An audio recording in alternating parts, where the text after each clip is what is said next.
Hi, hello everyone, welcome to another video. This time it's a book related video, and today I want to talk about the books that I've really enjoyed lately and I think also are my favourite books of this year, of 2021. So without further ado, let's just get started. The first book I want to talk about is The Midnight Library by Matt Haig. I hope I'm pronouncing this correctly. But this book is one that I read in a book club, Morgan Long's book club on Patreon, and I'd already read a book by the same author last year. It was How to Stop Time, and I really liked this one, so I was very excited to read another book by the same author, and it really didn't disappoint at all. So the story is about Nora. She's, I think, in her 30s or something like that. She is very frustrated, very depressed actually with her life. She has no job, she has lost her job, her cat has died, and the story basically starts with that, and she decides to end her life and take an overdose of pills, but she does not die of that and finds herself in a sort of coma where she is in a library. And in this library there's also a librarian she has known from high school. And so the thing is, in this library there are an endless number of books, but all of those books are not novels or anything like that, but describe the lives Nora could have had if she'd made other decisions in her life. And there's also one other book that has, I think it's a grey book, I think all the other ones are in one colour, but the only one that is grey is the Book of Regrets. Sounds horrible, right? Yeah, and it is a very huge, very heavy book that the librarian gives her and asks her to read, and Nora feels really sad about it when she reads it.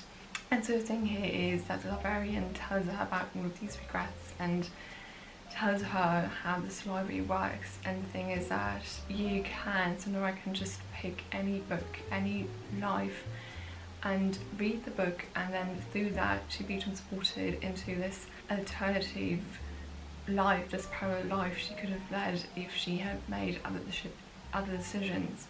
And so throughout the book she really just enters many different lives in many different places and has many different jobs. She's a musician once, a scientist, what else is she? She has ordinary jobs too, but is more or less successful in them. But every single time, so the rule is also, every single time she's disappointed with one of these lives, she returns to this library and the librarian. And that happens, you know, every single life she enters is disappointing in one way or another. There's, well, not in every life, but a major tragic event actually. And so she realises through time and through all of these travels into parallel alternative lives that making decisions doesn't really mean that you know how things are going to turn out, what the future will look like. And so throughout the story she comes back to that library multiple times, and the librarian always sort of gives her sort of a feedback and life lessons about that. And so there are many quotes that I marked in this book, like not every single page, but a lot of pages I just underlined, you know, all these wise words you get when you read the story. And one of which I really like is, it's never too late to pursue a dream. So yeah, I think Nora, the protagonist of the story, is probably in her mid-30s, maybe even late 30s if I'm not mistaken. So even if that is not old, you know, it's maybe in our society considered to be, well, not very early to start a career or to change the path, you know, that's sort of the thing. And also relating to that, one that says, when I have my, by the way, this is why I'm looking down, my little notebook here, this is just a very, you know, boring, black ruled sort of notebook that I used to write down quotes that I like in books that I read. And so yeah, so relating to that, what I was saying about you know, career choices and changing paths, it also says, one of my favourite quotes, and really success isn't something you measure and life isn't a race you can win. And I really like that, because I think in our society it's really just sort of racing one goal after the other, when that's not what life should be about at all. And yeah, so there are many quotes. I couldn't possibly mention all of them, but I think in the end, Nora, without like giving too much away, she just really also learns, as the librarian says on multiple occasions, the importance, never underestimate the big importance of small things. Without giving too much away, the story ends on a positive note, and it's also not too, it's rather unexpected, doesn't give too much away towards the end what will happen with Nora's life.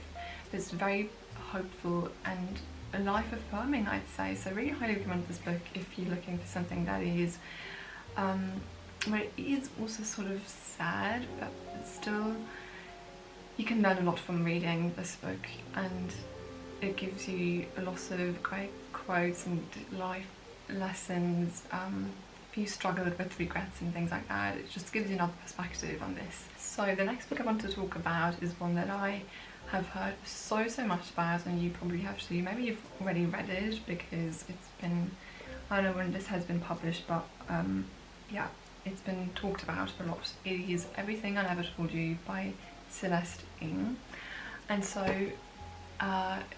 the thing for me was that it was so much talked about that I was like, well, do I really want to read this? It seems to be quite serious and probably sad, and I wasn't really up to that when I heard about that book.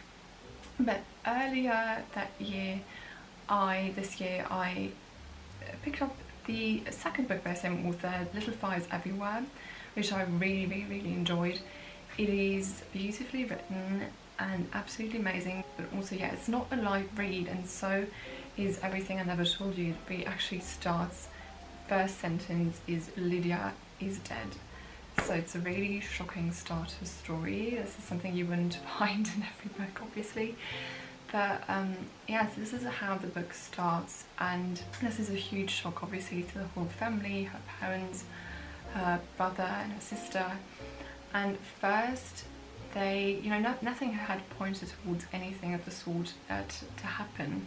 Lydia was very good at school, and she seemed to be happy and have a lot of friends and just doing well in general.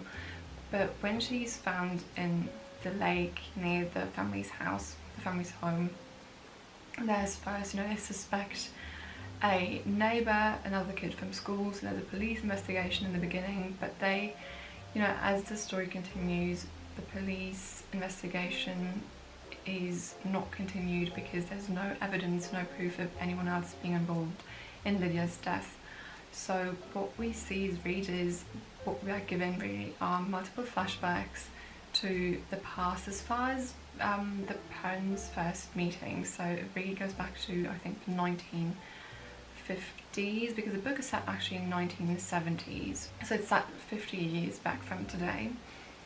And another, of course, very important aspect of that story is that it is about an Chinese-American family. So there's also this topic of immigration, of course, and everything the family and the couple had to face during that time.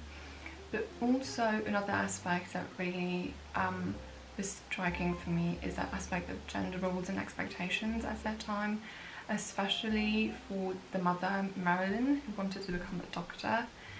And this wish and this dream she had that she was not able to pursue because of, so many different reasons. She got married, she had children, and this is really what influences this mother-daughter relationship between Marilyn and Lydia. And as the story continues and you get all of those flashbacks of different very crucial moments in all of the family's lives, you can see that the way they educate their children is very much influenced by their own experience. So the parents, Marilyn and James, really project all of their hopes and dreams and fears onto the middle child, Lydia, and therefore also sort of neglect their older son and the younger sister. And so you can really see in this story the family dynamics and all sorts of different relationships. Marilyn and James, as a couple, the relationship of the siblings, but also this very difficult about the daughter relationship between Marilyn and Lydia, and it really teaches you, it really is eye-opening in the sense that you realise that even if you live together as a family, everyone experiences the same things in a different way because of our own character and experiences and the parents' upbringing and education. So I don't have a quote here. I always like to have, you know, a favourite quote mentioned from a book, but it is exceptional writing. It's amazing. I was once really, I could feel the pain of the mother when she was once in a hospital, and seeing a woman working as a doctor, the dream she'd always had, and that moment, the way it is described is so, it's so intense. You really can't put that book down. It's great. If you haven't read it, if you've been like me thinking, okay, it's been mentioned so much and I don't know if I want to read something this sort of serious and also sad, just maybe try. It's definitely worth it. The next book that I want to talk about is probably very unexpected. It is Gangsta Granny by David Williams, a children's book. I actually this year read quite a lot of children's books, some classics too, like The Secret Garden, Little Lord Fauntleroy, what else, A Little Princess, Mary Poppins, but also Anne of Green Gables. So really, I don't know, I was really into reading children's books this year. And this is actually a book that I choose to read with my friends. We have a little book club. We're only 3, but it's very much fun to read a book together. And so after reading the first book we read this year together was Sense and Sensibility, we decided to read something much lighter and easier. But still, you know, it's a children's book, but it's not, it has something to it, you know, you can read it as an adult, and it's very funny, and I really laughed out loud. I even cried. It was really emotional in a way. So this story is about a young boy called Ben. He's 8 years old, and his parents love to dance, and they go to a dancing lesson every Friday. And so what the parents do is they take Ben and bring him to his granny, who in Ben's opinion is very boring, you know, as grannies maybe sometimes are. She only eats cabbage. She even smells a bit, which is in Ben's opinion really just disgusting. She plays Scrabble and reads, so it's really, there's no occupation for Ben there. He is just bored out of his mind. But then one day he opens a tin, a box in his granny's kitchen, and finds so many jewels in it, and then he learns that his granny is actually an international jewel thief. And this is from that point in the story they start to bond, and Ben learns about his granny's life and all of her secrets, and then they decide to steal the crown jewels together, something the granny, his granny wanted to do for such a long time, you know, the one thing that every international jewel thief wants to do. So they decide to do this together, and the thing here is that Ben's passion, he wants to become a plumber, which his parents do not approve of at all. But his granny really encourages him, which is also very sweet, you know, they really start bonding and yeah, have a relationship that is totally adorable. And that's from where the story really unfolds. They go on adventures, and there are funny scenes that are illustrated in this book. There are so many funny illustrations. There are, you know, his parents try to get him into a dancing competition, and once his granny tells Ben about her adventures as an international jewel thief, there is a neighbour spying on them, and so when that neighbour rings the doorbell, Ben goes to answer the door, and his granny's like, just tell him anything, just so that he does not come in. And Ben says, oh no, you can't come in, because Granny is doing her naked yoga, and there's actually an illustration of the Granny doing yoga in her underwear. Oh, here it is. It is absolutely, and the illustration style just fits the humour of the book so well. It's amazing. So I really liked this one. I liked how it was just funny, entertaining, unexpected at some points. Even though it's a children's book, I was like, oh really? Didn't expect that at all. and also how Ben and his granny, how they bond and get to know each other. It's so sweet in the way his granny supports his dream of becoming a plumber. And I have one favourite quote here where his granny encourages him and says, "All you can do in this life is follow your dreams, otherwise you're just wasting your time."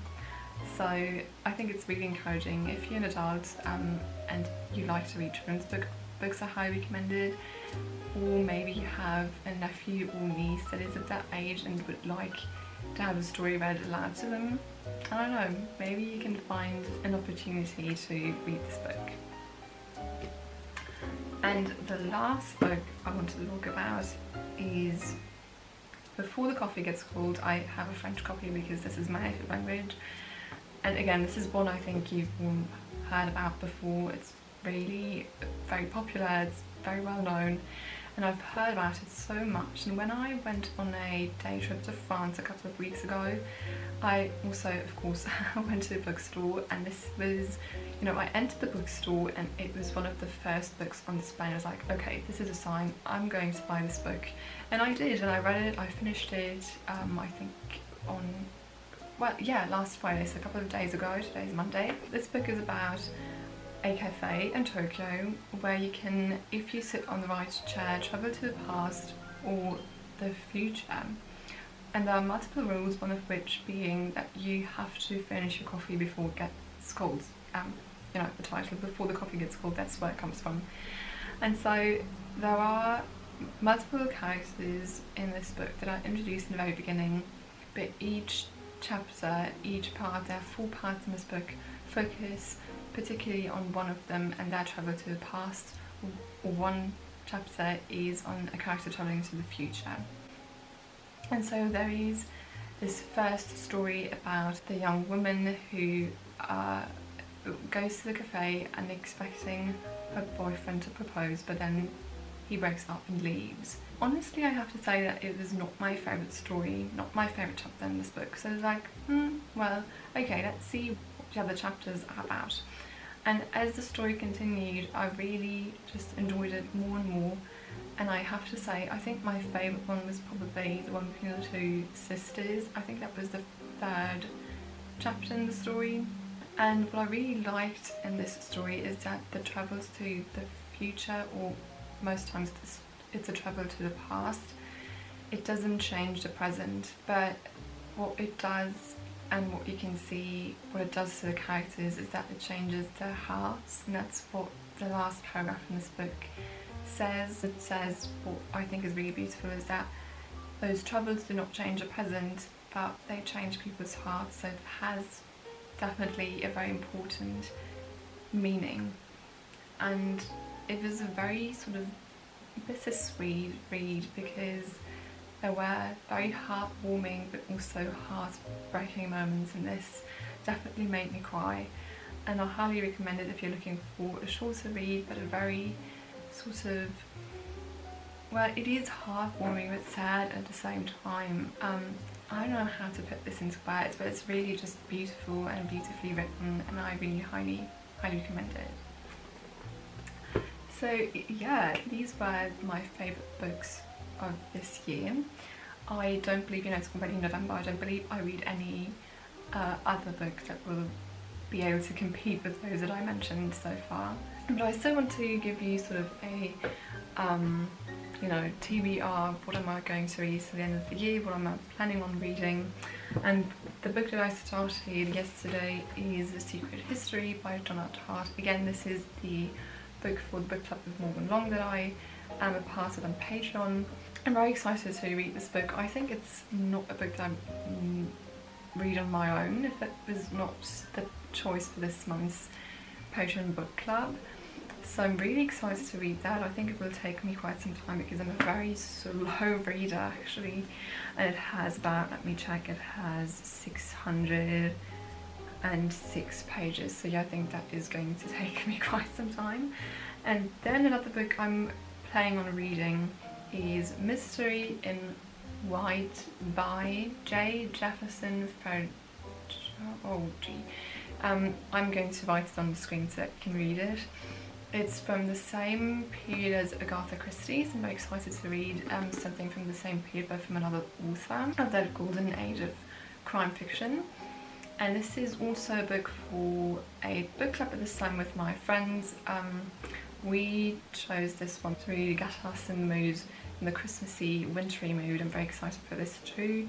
And then I have a couple of other books I want to read. Unfortunately, as I live in Germany, I have to order most books I want to read in English.